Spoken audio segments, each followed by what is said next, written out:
Hello दोस्तों, कैसे हैं आप सब। दोस्तों, अब तक हमने अपने YouTube वीडियोस में NPO के कुछ लेक्चर्स आपके साथ डिस्कस किए थे। आज अपनी इस वीडियो में मैं आपके साथ डिस्कस करूंगा क्लास 12th का अपना अगला टॉपिक, जिसका नाम है पार्टनरशिप। पार्टनरशिप फंडामेंटल, यानी बेसिक पार्टनरशिप हमारी क्या है। तो दोस्तों, क्लास 11th में आप लोगों ने इस टॉपिक को पढ़ा था अपने BST में, बिजनेस स्टडीज़ में, अगर आपको याद हो कि पार्टनरशिप फंडामेंटल क्या होता है। पार्टनरशिप क्या होता है, सबसे पहले बेसिकली हमारे पास जो सवाल उठता है, हमारे पास जो सवाल आता है वो होता है कि डिफाइन पार्टनरशिप। और आप लोगों को पता है, जब भी ये वर्ड आएगा ना, डिफाइन, दो वर्ड होते हैं, या तो डिफाइन या मीनिंग। जब भी वर्ड आएगा डिफाइन, तो उसमें आपको हमेशा कोड करना होता है या तो सेक्शन, जो भी लॉ में सेक्शन है उसका, या फिर आपको उसको कोड करना होता है जैसे कोई पर्सन है जिसने उसके बारे में डिफाइन किया था, जिसने भी उसको लिखा था। तो इस चीज का ध्यान रखिएगा। मीनिंग आप अपने वर्ड्स में लिख सकते हो, बट डिफाइन यानी डेफिनेशन आप अपने वर्ड्स में नहीं लिख सकते। तो जब मैं बात करता हूं डिफाइन पार्टनरशिप की, तो हमारे पास आता है partnership is a relation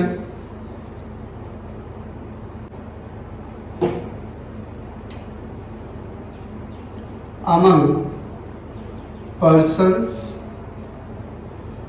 who have agreed upon sharing profit from business carried on by all or any one of them acting for all। ये आपके सामने डेफिनेशन होती है। डेफिनेशन है किसकी? पार्टनरशिप की। और जैसा मैंने आपको बताया था, जहां भी डिफाइन आएगा तो आपको इसका सेक्शन कोड करना होगा। Section 4 of Indian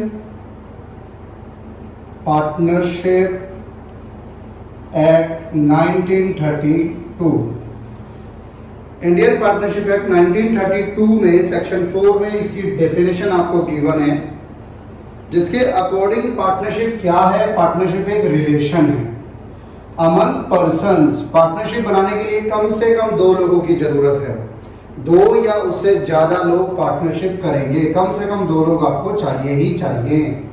Who have agreed upon, जो कि एग्री करा है जिन लोगों ने। अब ये जो एग्री है ना, ये एग्रीमेंट है। तो ये एग्रीमेंट ओरल भी हो सकता है और वर्बल, ओरल भी हो सकता है और रिटर्न भी हो सकता है। एग्रीड अपॉन शेयरिंग प्रॉफिट, जो भी आपको प्रॉफिट होगा। यहाँ पर कई बार स्टूडेंट कहता है सर सिर्फ प्रॉफिट होगा क्या, लॉस भी तो हो सकता है। बिल्कुल हो सकता है। आपको इस चीज को ध्यान रखना होगा कि जो लॉस है वो कुछ और नहीं है। जो आपका प्रॉफिट नेगेटिव हो जाता है, उस नेगेटिव प्रॉफिट को ही हम लोग क्या कह देते हैं? लॉस कह देते हैं। तो जहां पे भी वर्ड प्रॉफिट आ रहा है, इट मीन्स वो लॉस भी है। एग्री करा है कुछ लोगों ने, जो कि एक रिलेशन में है कि वो प्रॉफिट को शेयर करेंगे फ्रॉम बिजनेस। बिजनेस होना चाहिए। अब ये बिजनेस या तो कैरी कर रहे हैं सभी लोग, बाय ऑल, और any one of them acting for all, या फिर उन सब के बिहाफ पे कोई एक, बाय ऑल और एनी वन ऑफ देम। अब इसी डेफिनेशन से हमारे पास इसके फीचर्स भी बनते हैं। Features of partnership. पार्टनरशिप के क्या क्या फीचर्स होते हैं, जिसमें कि सबसे पहला मेरे पास आता है यही जो आपके पास था कि पार्टनरशिप क्या है? एक रिलेशनशिप है। मिनिमम कितने लोग चाहिए? टू और मोर पर्सन्स। दो या दो से ज्यादा लोग आपके पास होने चाहिए पार्टनरशिप को करने के लिए। थर्ड, एग्रीमेंट होना जरूरी है। ये एग्रीमेंट ओरल भी हो सकता है और रिटर्न भी हो सकता है, कुछ भी हो सकता है सर। ओरल भी हो सकता है, और रिटर्न भी हो सकता है। इसके अलावा एग्रीड और एग्रीमेंट होना चाहिए, प्रॉफिट शेयरिंग होनी चाहिए, यानी जो भी प्रॉफिट अर्न करते हो ये प्रॉफिट कहां से आएगा, ये प्रॉफिट बिजनेस से आएगा। और यहां पर बिजनेस का मतलब सिर्फ बिजनेस नहीं है, बिजनेस का मतलब है लीगल बिजनेस। आपका जो बिजनेस है वो लीगल होना चाहिए, लीगल बिजनेस होना चाहिए। उस लीगल बिजनेस से प्रॉफिट आता है, उस प्रॉफिट को शेयरिंग होनी चाहिए। लास्ट इसका एक फीचर बनता है कि आपका जो बिजनेस है उसको या तो सभी लोग मिलकर चला रहे हैं या फिर कोई एक चला रहा है सभी के बिहाफ पर, कैरिंग ऑन बाय ऑल और any one of them acting for all. इसको हम लोग बोलते थे म्यूचुअल एजेंसी। क्या बोलते थे इसको? Mutual agency.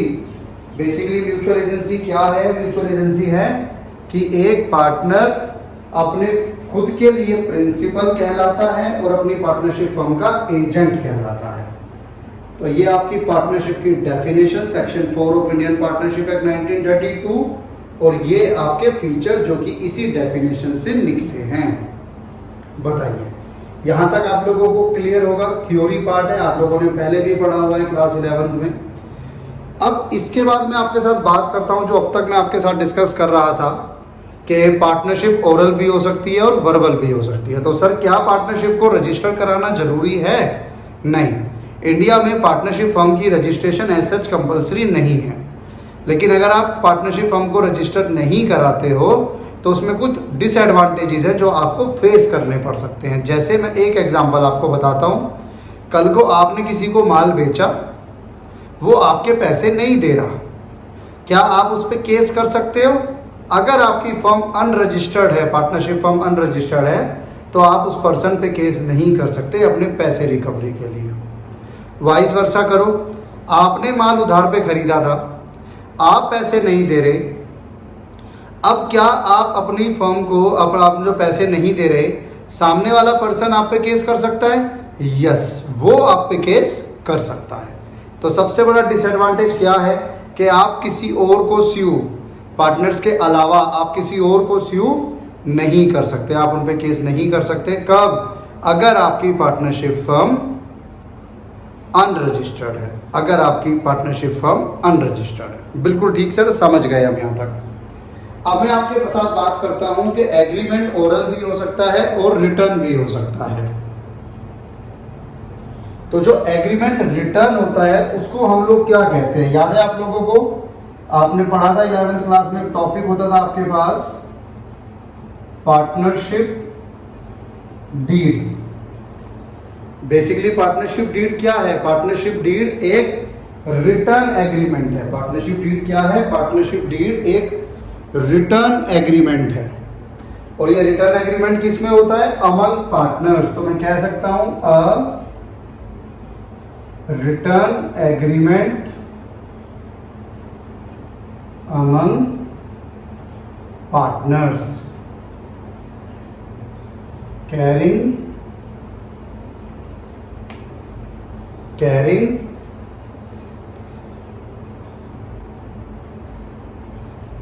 terms and conditions related to partnership। पार्टनरशिप से रिलेटेड जितनी भी टर्म्स हैं, जितनी भी कंडीशंस हैं, जितने भी नॉर्म्स हैं, वो सब आपके कैरी होते हैं किसमें? पार्टनरशिप डीड में। वो सब आपके कैरी होते हैं किसमें? पार्टनरशिप डीड में। अब अच्छा, क्या क्या हो सकता है इसमें? जैसे कि मैं कहता हूं, एग्जांपल बता रहा हूं, ये जो मैं लिस्ट आपके सामने बना रहा हूं, ये आपकी इंक्लूसिव लिस्ट है, एक्सक्लूसिव लिस्ट नहीं है। इट मींस जो यहां लिखा है दे आर जस्ट एग्जांपल।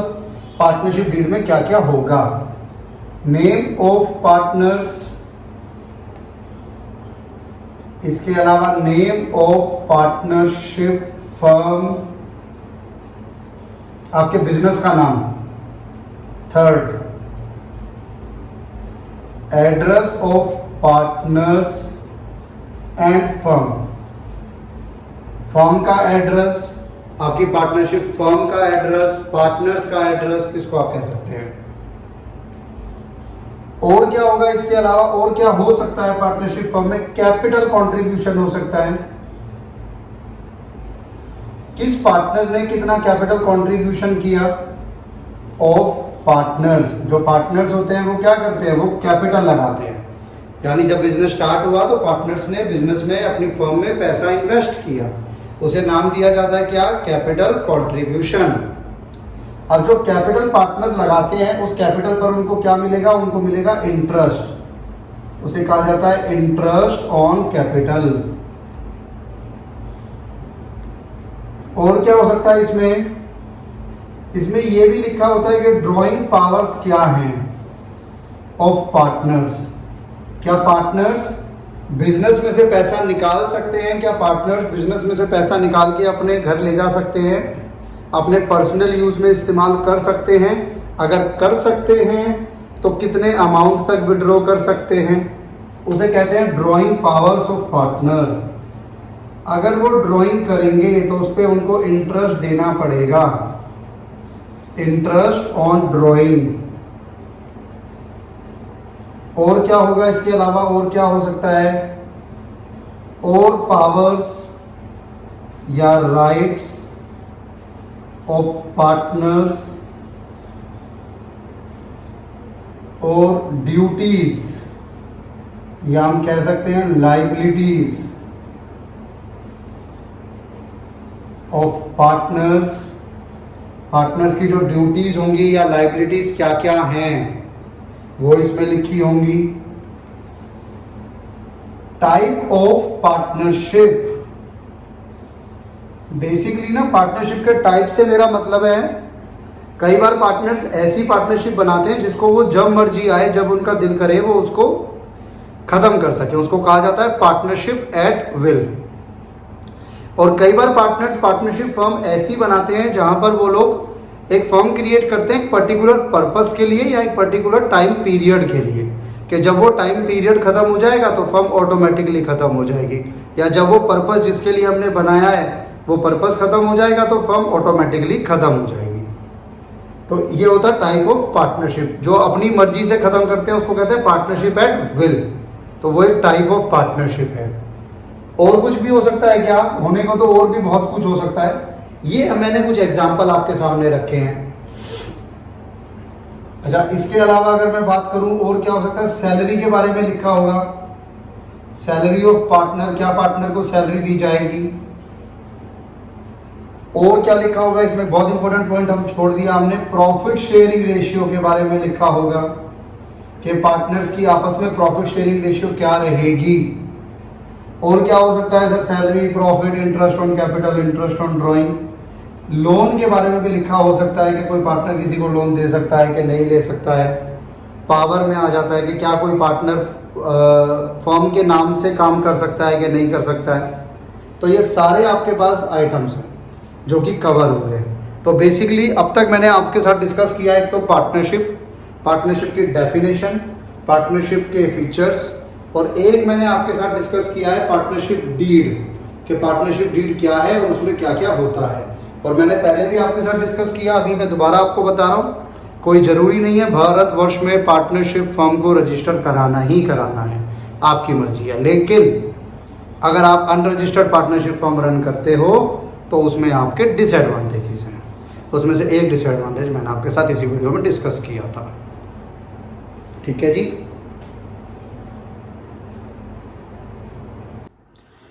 अब मैं आपके साथ डिस्कस करता हूं आज के अपने इस वीडियो लेक्चर का एक आखिरी पार्ट, और वो है पार्टनरशिप डीड अगर कुछ पॉइंट्स पर साइलेंट है। If partnership deed is silent.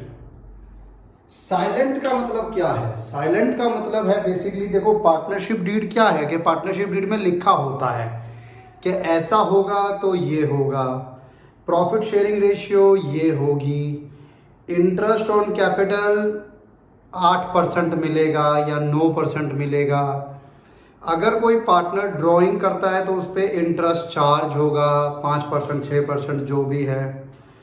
किस पार्टनर को सैलरी मिलेगी, किस पार्टनर को सैलरी नहीं मिलेगी। लेकिन अगर आपकी पार्टनरशिप डीड में इन पॉइंट्स पर या इनमें से किसी पॉइंट पर कुछ चीज मेंशन नहीं है या इन पॉइंट्स का जिक्र ही नहीं है, तो उसे बोला जाएगा कि आपकी पार्टनरशिप डीड क्या है, आपकी पार्टनरशिप डीड साइलेंट है इन पॉइंट्स पर। और अगर पार्टनरशिप डीड साइलेंट है, पार्टनरशिप डीड क्या है, एक रिटर्न एग्रीमेंट मेरे और आपके, हम पार्टनर्स के बीच में। अगर पार्टनरशिप डीड साइलेंट है तो उस सिनेरियो में ये डिस्प्यूट अराइज होंगे। तो वो डिस्प्यूट किस तरीके से सेटल किए जाएंगे? अगर पार्टनरशिप डीड साइलेंट है, पार्टनरशिप डीड में कुछ नहीं लिखा या हम लोगों ने पार्टनरशिप डीड बनाई ही नहीं है, तो उस सिनेरियो में हम जाएंगे पार्टनरशिप एक्ट 1932 के पास और उससे बोलेंगे जी हमने पार्टनरशिप डीड नहीं बनाई थी या हमने पार्टनरशिप डीड बनाई थी और इस पॉइंट पे हम लिखना भूल गए।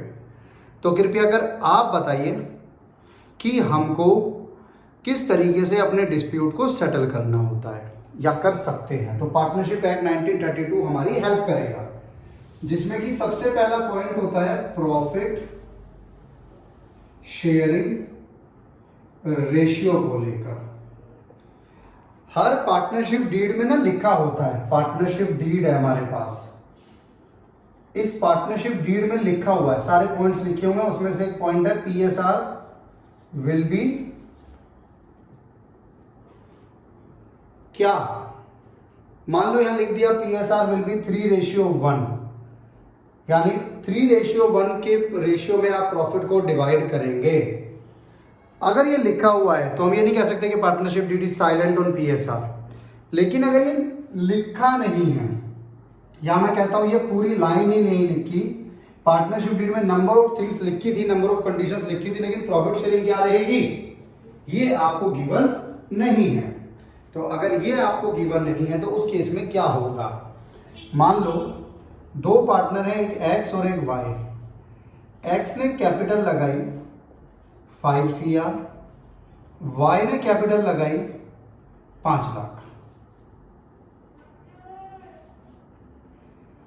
अब at the end of the year x और वाई में डिस्प्यूट हो गया। वाई कहता है इंटरेस्ट ऑन कैपिटल किसी को नहीं मिलेगा, एक्स ना तुझे मिलेगा ना मुझे मिलेगा। लेकिन एक्स कहता है नहीं भैया इंटरेस्ट ऑन कैपिटल तो मुझे चाहिए, मैंने इतना पैसा आपके पास लगाया, फर्म में लगाया, अगर ये पैसा मैं कहीं और लगाता तो मैं कम से कम उस पर 6% सालाना तो मैं बैंक का ही ब्याज खा लेता, मुझे 6% तो बैंक का ही ब्याज मिल जाता।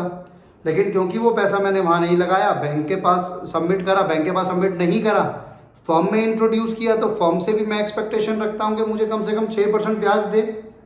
जो कैपिटल मैं कहीं और लगा सकता था, वहाँ से मैं इंटरेस्ट कमा सकता था, वहाँ ना लगाकर मैंने फर्म में इंट्रोड्यूस किया। अब जब मैंने वो फर्म में इंट्रोड्यूस किया तो मुझे फर्म से इंटरेस्ट चाहिए, तो एक्स कहता है मुझे इंटरेस्ट चाहिए, इंटरेस्ट ऑन कैपिटल। वाई कहता है नहीं मिलेगा क्योंकि हमारी पार्टनरशिप डीड में इंटरेस्ट ऑन कैपिटल के बारे में कुछ लिखा नहीं है। अब 2 पॉइंट मैं आपके साथ एक साथ डिस्कस कर रहा हूं, ठीक है ना, एक तो प्रॉफिट शेयरिंग रेशियो और एक इंटरेस्ट ऑन कैपिटल। ये 2 पॉइंट मैं आपके साथ डिस्कस कर रहा हूं, एक प्रॉफिट शेयरिंग रेशियो और एक interest on capital. Ex partner जिसने 5 करोड़ लगाए, वाई पार्टनर जिसने 5 लाख लगाए।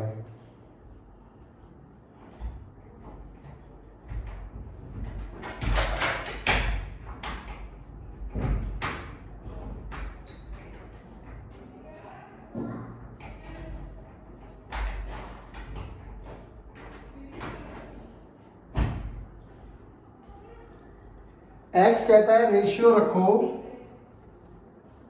3:1। तो एक्स कहता है एक तो मुझे इंटरेस्ट ऑन कैपिटल दो, एक रेशियो रखो 3:1। या एक्स कहता है 3:1 भी नहीं रखना, तो क्योंकि मेरी कैपिटल जो है ना वो आपसे कई गुना ज़्यादा है, मेरी 5 करोड़ है, आपकी 5 लाख है, तो कम से कम 2:1 ही रख लो। लेकिन वाई कहता है भैया पार्टनरशिप डीड में ना तो इंटरेस्ट ऑन कैपिटल के बारे में कुछ लिखा था, ना ही पार्टनरशिप डीड में आपके प्रॉफिट शेयरिंग रेशियो के बारे में कुछ लिखा था, तो मैं तो इसमें कुछ कह नहीं सकता। लेकिन प्रॉफिट शेयरिंग रेशियो क्या होगी और इंटरेस्ट ऑन कैपिटल मिलेगा या नहीं मिलेगा, पार्टनरशिप एक्ट में देख लेते हैं क्या लिखा है। तो पार्टनरशिप एक्ट में ये लिखा है कि if partnership deed is silent on profit sharing ratio then ratio will be equal, यानी आपका 2:1 काम नहीं करेगा, रेशियो क्या रहेगी 1:1। ये पार्टनरशिप डीड में लिखा है। अब यहाँ पर स्टूडेंट थोड़ा सा कंफ्यूज होता है, कहता सर ये तो गलत बात है, एक पार्टनर ने 5 करोड़ लगाए, एक ने 5 लाख लगाए और आप कह रहे हो दोनों को प्रॉफिट इक्वली बांट दो। मैं नहीं कह रहा हूं भैया, ये पार्टनरशिप एक्ट 1932 कह रहा है आपके कैपिटल कंट्रीब्यूशन से आपकी पीएसआर तय नहीं हो सकती। ये नहीं कह सकते कि किसी ने कैपिटल ज़्यादा लगाई है तो उसको प्रॉफिट शेयरिंग रेशियो में हिस्सेदारी भी ज़्यादा मिलेगी, ऐसा नहीं है। अच्छा सर, और इंटरेस्ट ऑन कैपिटल पे क्या कहता है पार्टनरशिप एक्ट? अगर पार्टनरशिप डीड में इंटरेस्ट ऑन कैपिटल देने के बारे में कुछ नहीं दिया लिखा तो no interest on capital will be allowed. Interest on capital allowed नहीं होगा। ये तो 2 पॉइंट थे। एक पॉइंट है आपके पास इंटरेस्ट ऑन ड्रॉइंग्स।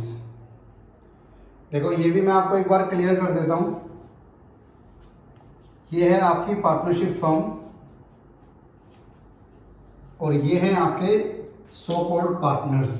लग तो नहीं रहे देख के, पर एज्यूम कर लो कि ये पार्टनर्स हैं।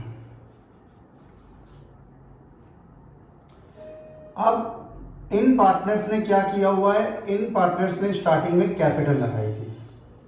इन पार्टनर्स ने बिजनेस में कैपिटल लगाई, क्योंकि जब भी कोई पार्टनरशिप फर्म आप स्टार्ट करते हो तो स्टार्टिंग में आपको कैपिटल लगानी पड़ती है, वरना पैसा कहाँ से आएगा बिजनेस करने के लिए।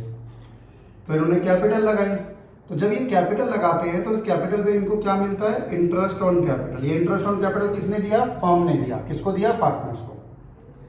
अब ड्यूरिंग द पीरियड पार्टनर्स ने ना कुछ ड्राइंग कर ली। ड्राइंग समझते हो? पर्सनल यूज के लिए पैसा निकाल लिया बिजनेस में से। तो इस ड्राइंग पर भी इंटरेस्ट पे करना पड़ेगा। कौन पे करेगा? पार्टनर्स। उसको कहा जाएगा इंटरेस्ट ऑन ड्राइंग। तो बेसिकली मैं आपको क्या समझाना चाहता हूं कि इंटरेस्ट ऑन कैपिटल कौन देगा? Partnership firm. Interest on drawing कौन देगा? पार्टनर्स। आगे चल के मैं आपको बताऊंगा कि ये जो इंटरेस्ट ऑन कैपिटल है, क्योंकि ये पार्टनरशिप फर्म ने पे दिया किसको? पार्टनर्स को। तो for partnership firm this interest on capital should be consider as expense, मान सकते हैं। और interest on drawing partnership firm को मिला तो पार्टनरशिप फर्म के लिए वो हो जाती है इनकम। अब सवाल ये उठता है कि हमारी पार्टनरशिप डीड में इंटरेस्ट ऑन ड्राइंग को लेकर कोई भी टर्म या कंडीशन, कोई भी नॉर्म मेंशन नहीं था। तो अगर किसी पार्टनर ने ड्यूरिंग द ईयर कुछ ड्राइंग की भी है तो क्या पार्टनरशिप फर्म उससे इंटरेस्ट चार्ज कर सकती है? नहीं sir. No interest on drawing will be charged. एक पॉइंट आता है आपके पास, वो पॉइंट होता है आपका सैलरी टू पार्टनर। 2 पार्टनर थे, पार्टनर एक्स और पार्टनर वाई। वाई कोई काम नहीं करता, निकम्मा पार्टनर। सारा वर्किंग कौन करता है? एक्स करता है। साल खत्म हो गया। साल खत्म होने के बाद एक्स ने बोला कि यार जो भी प्रॉफिट हुआ वो आपने इक्वली बांट लिया, इंटरेस्ट ऑन कैपिटल दिया नहीं, इंटरेस्ट ऑन ड्राइंग चार्ज नहीं हुआ, लेकिन मैं चाहता हूं क्योंकि मैंने ड्यूरिंग द ईयर काम किया है, आपने तो कोई काम किया नहीं है, मैंने ड्यूरिंग द ईयर काम किया है, तो मैं चाहता हूं कि पार्टनरशिप फर्म मुझे सैलरी पे करे। ये कौन चाहता है? एक्स। अब एक्स चाहता है कि उसे सैलरी मिले और वाई कहता है नहीं भैया ऐसा तो कुछ लिखा ही नहीं है पार्टनरशिप डीड में। और जब एक्स ने खोल कर देखा पार्टनरशिप डीड को तो सही में उसमें ऐसा कुछ नहीं लिखा था। पार्टनरशिप डीड में बहुत सारी बातें लिखी थी लेकिन सैलरी को लेकर उसमें कुछ भी इंफॉर्मेशन नहीं थी।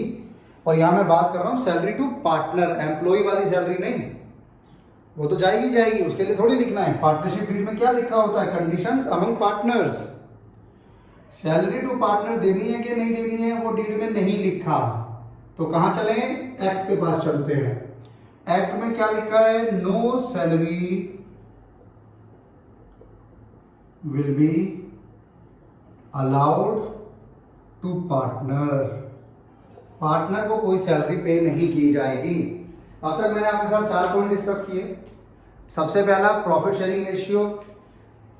अगर पार्टनरशिप डीड साइलेंट है तो प्रॉफिट शेयरिंग रेशियो इक्वल मान ली जाएगी। इंटरेस्ट ऑन कैपिटल, अगर पार्टनरशिप डीड में इंटरेस्ट ऑन कैपिटल के रिगार्डिंग कुछ भी मेंशन नहीं है तो interest on capital partnership firm नहीं देगी। इंटरेस्ट ऑन ड्राइंग, अगर इंटरेस्ट ऑन ड्राइंग के रिगार्डिंग भी पार्टनरशिप फर्म पर डीड में कुछ भी मेंशन नहीं है तो partnership firm interest on drawing charge नहीं कर सकती, किसी भी हालत में चार्ज नहीं कर सकते। इसके अलावा सैलरी टू पार्टनर, अगर पार्टनरशिप डीड में सैलरी को लेकर कोई भी इंफॉर्मेशन गिवन नहीं है तो पार्टनरशिप फर्म लायबल नहीं है किसी भी पार्टनर को सैलरी देने के लिए। अपनी मर्जी से देना है तो एक अलग बात है। सर क्वेश्चन में ना आपको मान लो पूरा क्वेश्चन दिया हुआ है और पीएसआर नहीं दी तो हम क्या मान लेंगे, इक्वल।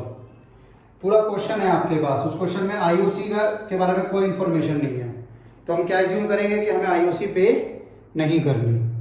आईओडी के बारे में कोई इंफॉर्मेशन नहीं है तो हम क्या एज्यूम करेंगे कि हमें आईओडी नहीं चार्ज करना। सैलरी टू पार्टनर के बारे में कोई इंफॉर्मेशन नहीं है क्वेश्चन में तो हम मानेंगे कि हमें सैलरी पे पार्टनर को नहीं करनी। तो जहां मैं कहता हूं partnership deed is silent, it means question में इनके बारे में कुछ गिवन नहीं है, और जब इनके बारे में कुछ गिवन नहीं है क्वेश्चन में तो आपको ये वाले रूल फॉलो करने हैं। ध्यान रखिएगा, एमसीक्यू होता है, एमसीक्यू में से 1 मार्क का एमसीक्यू यहां से जरूर आएगा ही आएगा आपके बोर्ड एग्जाम में। अच्छा, और ये पॉइंट्स का ना डिस्कशन तब बनता है जब कोई डिस्प्यूट होता है। मान लो यही वाला केस था एक्स और वाई, इसने 5 करोड़ लगाए थे, इसने 5 लाख। एक्स कहता है PSR 2:1 रखो, वाई कहता है रख लो। फिर यहां नहीं आना, भाई डिस्प्यूट तो हुआ ही नहीं। एक्स ने बोला ये कर लो, वाई ने कहा कर लो। एक्स ने बोला आईओसी चाहिए, वाई ने कहा ले लो। एक्स ने बोला आईओडी, तुमने ड्राइंग निकाली थी वाई, उस पर आईओडी दो, वाई ने कहा ठीक है जी दे देता हूँ। एक्स ने कहा सारा काम मैंने क्या है, मुझे सैलरी चाहिए 20,000 पर मंथ के हिसाब से 2,40,000 पूरे साल में, वाई ने कहा ले लो। डिस्प्यूट ही नहीं हुआ। जब डिस्प्यूट नहीं हुआ तो यहाँ नहीं आना, यहाँ कब आना है, जब डिस्प्यूट होगा क्वेश्चन में। डन, ठीक है जी। और इसके अलावा अगर क्वेश्चन में इंफॉर्मेशन गिवन नहीं है इनके ऊपर तो ये वाले रूल आपको यूज करने होंगे। बाकी जैसे जैसे हम क्वेश्चन आगे बढ़ेंगे आप देखेंगे और समझेंगे। एक और लास्ट पॉइंट है पार्टनरशिप डीड साइलेंट को लेकर, और वो है आपके पास इंटरेस्ट ऑन लोन। बात करते हैं ये लोन कौन सा है, loan by partner to firm. मैं उस लोन की बात करता हूं जो पार्टनर ने दिया फर्म को। मान लो during the year mister X ने 10 लाख का लोन दिया है अपनी पार्टनरशिप फर्म को। ये 5th पॉइंट करूंगा। During the year mister X ने 10 लाख का लोन दिया है अपनी खुद की पार्टनरशिप फर्म को। जिस दिन लोन दिया था ना तब इंटरेस्ट को लेके कोई इन्होंने डिसाइड नहीं किया।